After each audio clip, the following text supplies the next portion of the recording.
Bienvenido, queridos hermanos. Hoy nos encontramos celebrando a un gran santo y ermitaño, me refiero a San Antonio Abad, que con su ejemplo hizo brillar la luz de Cristo. Y digo justamente con su ejemplo porque no dejó nada escrito, ¿sí? Todo lo que conocemos de su doctrina fue gracias a uno de sus más grandes discípulos, que fue San Atanasio de Alejandría, ¿sí? Bien, pues entonces, hermanos, nos vamos a situar primero geográficamente, ¿sí? Entonces, el contexto geográfico de nuestro santo nos obliga a situarnos en el Bajo Egipto, cerca del gran delta del Nilo, en un pueblo llamado Quemán, e históricamente en el siglo III de nuestra era, o sea, aproximadamente en el año 250, que fue más o menos aproximadamente el año en que nace San Antonio Abad. A pesar de las adversidades con las cuales la Iglesia se estaba enfrentando, sobre todo la herejía arriana, en Egipto la situación era totalmente distinta. Era por aquellos días un verdadero refugio de la ortodoxia cristiana. En este momento es cuando se empieza a divisar el fenómeno de algunos cristianos que se encontraban sedientos de llevar una vida espiritual más perfecta, de estar cerca de Dios sin preocuparse de ningún obstáculo, debido a que a veces las criaturas son un impedimento para experimentar la intimidad con Dios. Es decir, cuando las personas nos alejan, ¿no?, con sus palabras, con sus obras, si se convierte en un obstáculo, ¿no?, justamente. Así pues, los anacoretas deciden alejarse de sus seres más cercanos para emprender un camino hacia la soledad, viviendo con tranquilidad en pequeñas casas alejadas, dedicándose por completo a una vida de austeridad y contemplación. En consecuencia, ya para el año 270 y en el poblado de Quemán, comienza a destacar justamente un joven de apenas 18 o 20 años de nombre Antonio, ¿sí? En ese sentido, digamos, es un anticipo, ¿no? O sea, dedicarse completamente a la contemplación, a una vida austera, es un anticipo justamente de la gloria eterna, de la vida eterna, ¿no? Justamente. Hacía poco que sus padres habían fallecido, dejándole una cuantiosa herencia y al cuidado de una hermana menor.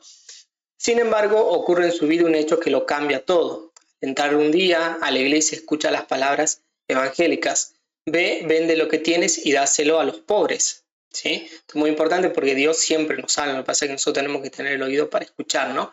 Pero Dios constantemente nos está hablando a través de otras personas, a través de su misma palabra, a través de la creación. Siempre nos está inspirando cosas buenas, ¿no? Pero nosotros tenemos que ser dóciles justamente al Espíritu Santo, ¿no? Todo esto nos enseña la vida de San Antonio, ¿no? Sin pensar mucho y a pocos 6 meses de quedar huérfano, entrega todos sus bienes a sus conciudadanos, reservándose una pequeña parte de los mismos para la venta, lo cual sería destinado para el sustento de su hermano. Pero otra vez resuena la palabra de Dios en sus oídos, la inspiración divina, que lo amonesta a no guardar nada para el día de mañana, dejando todo en las manos de Dios. Entonces se despoja completamente de todo, decidiendo dejar el cuidado de su hermana a un grupo de vírgenes que cumplían los consejos evangélicos, llevando vida en común. Así pues, es como comienza su vida de asceta, alejándose totalmente de las cosas mundanas que lo tenían sujeto, e imitando la vida de muchos otros monjes quienes vivían a las afueras del pueblo.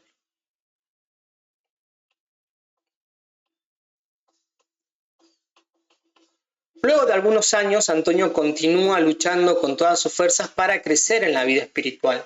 Su trato con otros ascetas era frecuente, estaba muy ansioso por aprender de ellos los secretos del reino de Dios. A partir de este momento, su fama solo empezó a engrosarse. Como es sabido, cada santo brilla de manera distinta, es decir, con una luz espiritual propia. De ahí que parece que a San Antonio la voluntad divina lo eligió para enseñar a los demás hombres a librar la batalla en contra del demonio, en contra de las tentaciones del demonio. Esto es muy importante porque cuando Dios pide, ¿no?, que cada santo brille de manera distinta, le concede la gracia. Por eso es que algunos, por ejemplo, ¿no?, practican obras de misericordia corporales y otros santos espirituales, ¿no? Depende la luz que le dio a cada uno, la gracia que Dios le dio a cada uno los santos, ¿no? Entonces a eso es a lo que se refiere, ¿no? Cada santo brilla de manera distinta, ¿no? Por ejemplo, no vamos a comparar, ¿no? A San Antonio, por ejemplo, con Santa Teresa de Calcuta, ¿no? Por ejemplo, ¿no? Justamente. Brillaron, tuvieron una santidad cada uno distinta, ¿no? Ya desde el principio de su vida monástica, el enemigo le proponía todo tipo de tentaciones, sobre todo las que están relacionadas con el pecado de lujuria. Sin embargo, nuestro santo, haciendo caso de los consejos evangélicos, practica asiduamente el ayuno y la oración. En efecto, comerá solo una vez al día y se mantendrá en vigilia noches enteras. Esto es muy importante también lo que nos enseña la vida de San Antonio a nosotros hoy. Es la única manera, ¿no? Tal cual como lo enseña también nuestro Señor Jesucristo, ¿no? En el Evangelio, la única manera de vencer las tentaciones fuertes de la carne justamente no hay otra manera, es solamente con ayuno y oración, ¿no? Es la única manera, ¿no? El que diga lo contrario miente, ¿no? Justamente. No hay otra manera. Es con un intenso ayuno y una intensa vida espiritual de oración. A través de estos duros combates, San Antonio comienza a oír una voz que lo invita a experimentar la soledad absoluta. Después de todo, ya se encontraba bastante adelantado en la vida espiritual, así que sin dudarlo emprende el viaje hacia los montes líbicos. Estando allí y de vez en cuando, un amigo se acerca para llevarle el alimento mínimo y necesario, pero el demonio no lo deja en paz. Es decir, de muchas formas trataba de perturbar su tranquilidad, causando ruidos fuertes, manifestándose mediante animales salvajes que le propiciaban un profundo sufrimiento, o también tomando el aspecto de bellas mujeres que lo invitaban a la fornicación. Un día, y después de tantas batallas extenuantes, su amigo lo encuentra con apariencia de muerto y decide llevarlo a un pueblo cercano para iniciar el funeral. Pero San Antonio se recupera sorprendentemente y vuelve a su refugio, a seguir combatiendo incesantemente, en medio del cual y en reiteradas ocasiones viene el Señor a darle fuerzas y a consolarlo, ¿no? Dios siempre se acuerda justamente, ¿no? Dios siempre se acuerda de los que piden ser modelados según su gracia, ¿no? Eso es muy importante, ¿no? Siempre se acuerda, siempre está presente, ¿no? Esto también es muy importante en la vida de San Antonio, nos enseña eso, ¿no? Que si nosotros le pedimos a Dios la gracia de la santidad, Él va a asistirnos siempre, ¿no? Para que podamos ir cada día creciendo en santidad, ¿no? La quietud que mantenía se ve alterada porque a causa de su fama que iba creciendo, muchas personas iban a molestarlo. Es aquí en donde vuelve a sentir el fuerte deseo de experimentar la soledad absoluta. Entonces se dirige hacia Pispir y entre los montes arábigos encuentra en medio de un desierto calamitoso una fortaleza abandonada, aunque ésta sí estaba provista de agua. Al momento de inspeccionar el edificio se percata de que estaba infestado de serpientes, pero con la sola presencia del santo salen inmediatamente huyendo. Acuerda con un amigo que 2 veces al año le traerá el pan, ya que en Tebas el pan incorrupto podía durar hasta 1 año y de ahí la costumbre tebana de guardarlo para 6 meses. Ahora procederá con prontitud a proteger su soledad. Para ello construirá un muro que lo mantenga enteramente aislado de la vista y trato de los hombres, y esto incluía la nula relación con su amigo, porque él mismo le pasaba el pan por arriba del muro. Promediaba el año 285 y nuestra zeta tenía 35 años.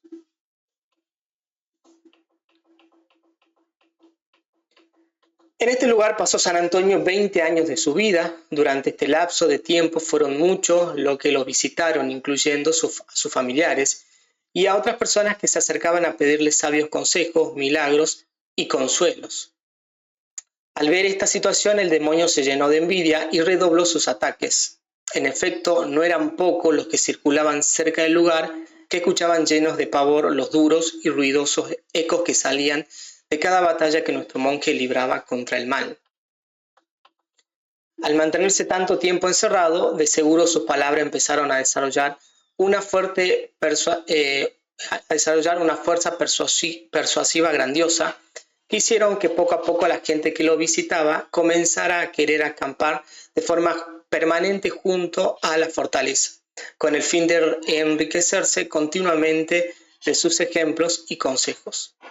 Cierto día, la impaciencia de sus seguidores cedió y todos juntos destruyeron el muro que había levantado Antonio.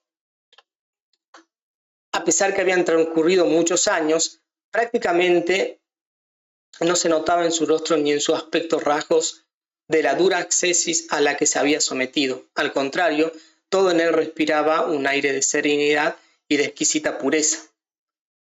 Como si de un milagro se tratase, de repente la montaña se llenó de hombres que estaban ansiosos de pedirle fuerzas para llevar una vida semejante a la suya.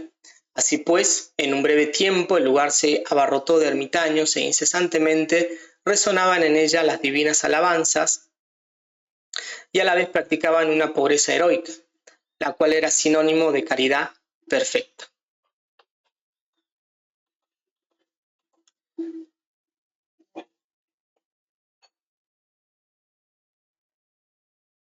Y esto es muy importante, ¿no? Porque es importante destacar, ¿no?, que muchas veces el celo, ¿no?, por las cosas de Dios nos lleva justamente a practicar obras heroicas, ¿no? Justamente, obras heroicas, ¿no?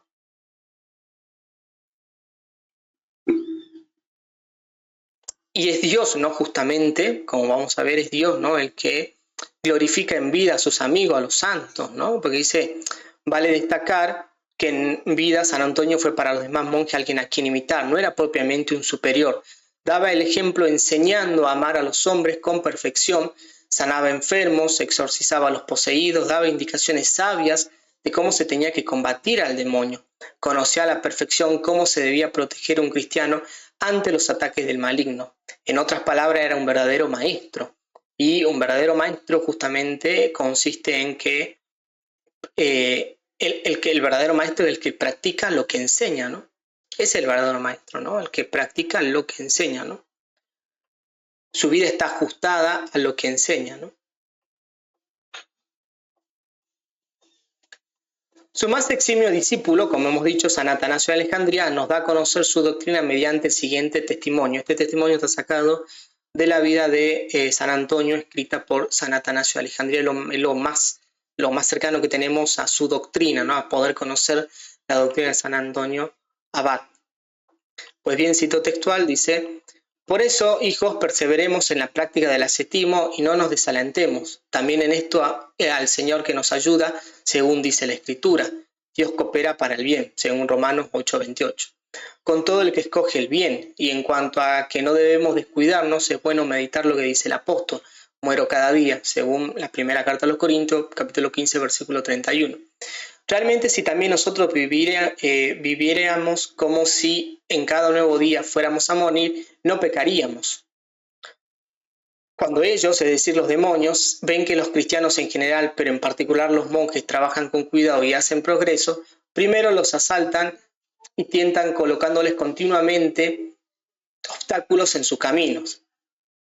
Estos obstáculos son los malos pensamientos. Pero no debemos asustarnos de sus acechanzas, pues se las desbarata prontamente con la oración, el ayuno y la confianza en el Señor. Sin embargo, aunque desbaratados, no cesan, sino que vuelven al ataque con toda maldad y astucia. Cuando no pueden engañar el corazón con placeres abiertamente impuros, cambian su táctica y van de nuevo al ataque. Entonces urden y fingen apariciones para espantar el corazón, transformándose e imitando mujeres, bestias, reptiles, cuerpos de gran tamaño y hordas de guerreros. Pero ni aún así deben aplastarnos el miedo a semejantes fantasmas, ya que no son sino pura vanidad, especialmente si uno se fortalece con la señal de la cruz.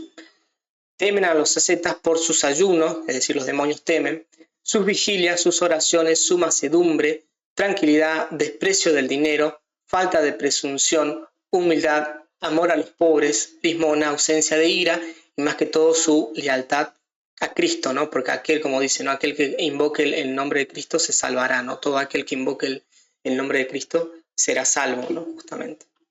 Porque el nombre de Cristo tiene poder, ¿no? Como hemos visto anteriormente, tiene poder, ¿no?, para derrotar cualquier mal, ¿no? Todo eso los demonios temen, ¿no? Pues bien, hasta ahí la cita, ¿no?, de San Atanasio, hablando de su maestro San Antonio.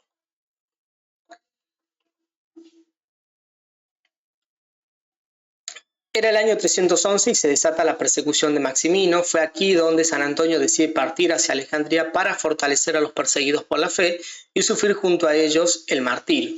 Pero durante todo el tiempo que duró la persecución no sufrió ningún tipo de tormento físico, así que terminada la misma vuelve a Pispir.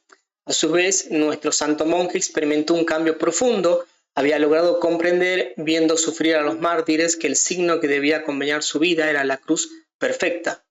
Fortaleció su ascetismo multiplicando los ayunos, durmiendo sobre piedra, pasó meses enteros sin bañarse, no se cambiaba la ropa ni mucho menos usaba perfume. Y esto es muy importante porque fue un gran martirio, ¿no? lo que pasó San Antonio, porque tengamos en cuenta que en Egipto hace muchísimo calor, ¿no? Hace muchísimo calor.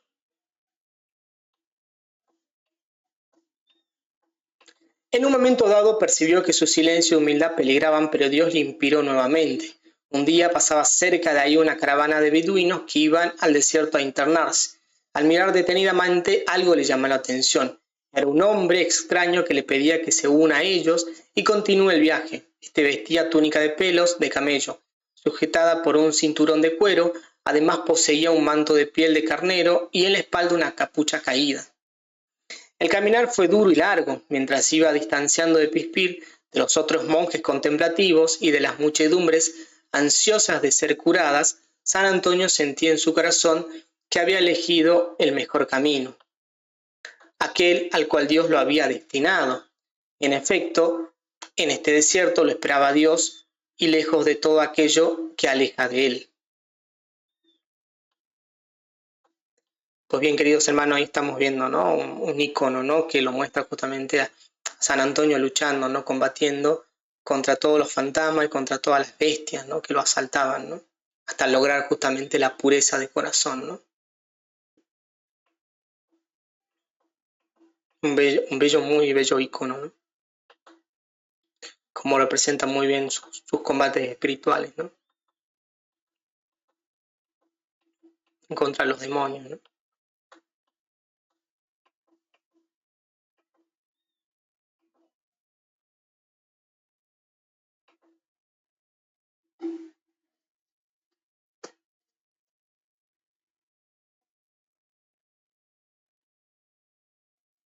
Finalmente, muy cerca del Mar Rojo, decidió quedarse en el monte Kolsum y allí encontró un oasis lleno de palmeras. Era el año 312 y San Antonio acababa de fundar un monasterio que llevaría por nombre Deir el Arab. Al comenzar su estadía en este lugar, los beduinos le proporcionaron algunas semillas y algunos discípulos, arriesgando su vida, le llevaron trigo. Antonio se ocupa de buscar una porción de tierra fértil y ahí sembró, con el fin de poder ayudar a todo aquel que lo visitaba. Aquí permaneció solitario alrededor de 18 años y hasta 15 antes de fallecer, los últimos años próximos a su muerte. Aceptó que 2 de sus discípulos permanezcan junto a él. Ellos eran Amatas y Macario. Solo algunos pocos discípulos se animaban a visitarlo en las duras condiciones del desierto en las cuales vivía. Uno de ellos fue el campeón de la ortodoxia oriental. San Atanasio, el santo de Alejandría, luchó incansablemente en contra también de la herejía arriana, además de escribir una notable biografía, como hemos visto, de nuestro santo abad, la cual sirvió para que sus enseñanzas espirituales se difundieran por todo el mundo o para todo el mundo y también a la posteridad, ¿sí? Como acabamos de hacer nosotros, que hemos citado esa obra, ¿no? Fue tanta efectivamente su sabiduría que, a pesar de que Antonio era analfabeto, refutó con autoridad tanto a filósofos griegos como a los herejes arrianos, quienes dudaban de sus proezas, o sea, de todo lo que hemos venido describiendo, ¿no? Es más, cuenta también la tradición que fue el mismo emperador Constantino quien le pidió que le escribiera una carta, o sea que San Antonio le escribe una carta a Constantino, ¿no? Justamente para ver, ¿no? Su tan eximia santidad, ¿no? O sea, este hecho manifestaba su perfecta santidad, ¿no? Desde su soledad también combatió el cisma de Merecio de Nicópolis, criticó con dureza al obispo Gregorio y a Balacio, quienes iniciaron una fuerte persecución en contra de los ascetas y vírgenes, y fue un defensor justamente de su gran amigo, o sea, del prestigio de su gran amigo San Atanasio de Alejandría, ¿no?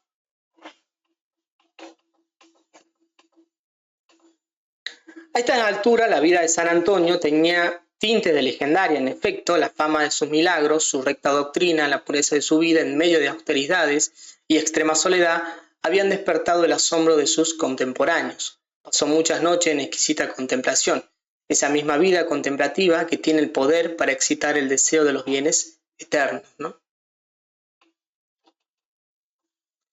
Aproximadamente muere en enero del año 356. Antes había profetizado su muerte, le había pedido justamente a dos de sus discípulos que a nadie le iban a revelar en qué lugar se encontraba su tumba, para evitar todo tipo de honores póstumos, y últimamente exhorta a sus discípulos a que se mantengan en la pureza de la fe, para luego entregar su alma a Dios.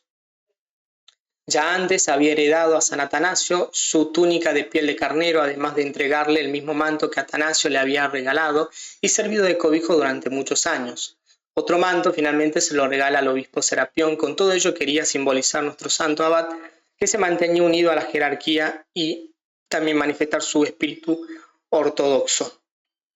Pues bien, entonces, queridos hermanos, para ir despidiéndonos, podemos rescatar, ¿no?, sobre todo fuertemente, que San Antonio nos enseña, ¿no?, la pureza de corazón, que justamente, ¿no?, los mayores enemigos del hombre o del alma del hombre no son, digamos, exteriores, porque justamente la concupiscencia interior es algo, ¿sí?, que se debe combatir siempre, aunque estemos en una completa soledad, ¿no?, como lo hizo, ¿no?, a pesar que estemos igual, debemos seguir combatiendo contra el pecado, ¿no? Los mayores enemigos no son externos, sino internos, ¿no? Son interiormente por culpa o a raíz de la concupiscencia que arrastramos, ¿no?